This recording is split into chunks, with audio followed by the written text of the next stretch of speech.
Welcome back, everyone. This is a very highly anticipated match between Evil Geniuses versus OG, and we got a very quick game. A very quick game, the fastest game of TI so far, I believe, which seemed pretty clear. Once they successfully got that top racks with extra kills, at that point you're like, you don't slow down here. You got the momentum, you win the team fight, you get the racks, you still have heroes alive, they bought back. It's like, you keep this pressure up. Don't let them farm the map, don't let them try to catch up.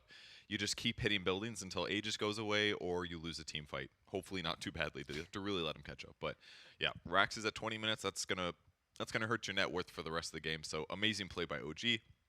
It was really a lot about the draft. I think the key things that they did was they saw Tide early and they said we're going to punish the crap out of that, assuming we can. And later on they picked Jug and they picked Clock as their last two picks to guarantee that they had this like really nice safe lane advantage. And they certainly did. It was like what, Shaman plus Tide. Clock is great against both of those heroes. Jug does tons of magic damage too. So both of them. Oh, and also just the trading they did pre-rune spawn. No Tail's like they saw crit without a salve with the ward. So, and then he sees Tide. Tide's got one tango. He's like, oh, I'm HP trading for sure. And they just use that to like keep Tide behind in the laning stage and get more kills and get SUAMAIL more farm. And then they push that advantage into the mid game and power. And then they push that into Roche. And then they push that into an early racks. It's like, it all cascades. There's so many small things that add up to OG ending the game at 20 minutes. It was cool. Yeah, one thing that I thought we were both talking about, we looked over at Sox and we're like, oh my god, Soxa has an Aghanim Scepter already on Elder Tide. He had the same net worth as Seb at that point? Yeah, he was like 400 gold less than Seb at the end of the game.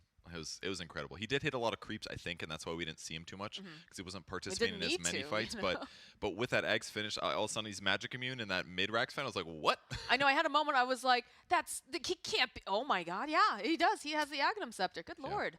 But yeah, you know, he played excellent. They saw lots of stacking going on as well. That's able to further amplify SUAMAIL's farm, having that empower to just help him clear out everything. And again, we saw once they broke into that base, it just felt like Evil Geniuses weren't able to do much of anything.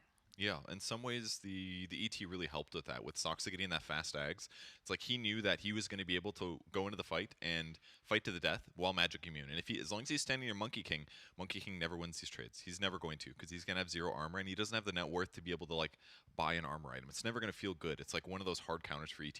Normally, the solution is like ET's not that farm, so he can't really like do it very often. He can't stand on top of him all the time. He just sits back kind of and like does the magic resistance reduction. But in that circumstance where his net worth is that high, it's like it just makes SUAMAIL a god. It's like massive net worth advantage. It's like minus 15 armor or something like that. So really tough for Arteezy in that circumstance to fight, even though his net worth was okay. Yeah, and it definitely, you know, we saw some of that movement going on early in game number 1. Just the way that Evil Geniuses then started to collapse, right? They started to collapse onto the bottom tier 1 tower. They started to try to take advantage. And that movement felt very standard for EG, you know, trying to force the enemy jungle just to get smaller and smaller. But it definitely didn't end up paying off for them because they just started moving towards that top part of the map, gaining control of Roshan. And yeah, we're having a little moment here, guys. I think somebody fail loaded. You know, it's like when you get in that game and you look up your opponents and like one of your friends is still loading. You're like, don't connect, don't connect. I don't want to play against an AUI stack again. Yeah, that's what happened just there. EG was like, oh god, I'm scared. Now somebody just had issues loading. Okay, I was looking over and I was like, oh no. In reality, 45 minutes of Purge and I having to fill again. It was probably one of the 50 people in the broadcaster slots for TI that usually has issues. They run some like, you know, some max running Dota. No, I'm just kidding. They use good PCs. But the game is gonna start now, so let's take a look at what they end up doing differently. First off, EG's gonna ban the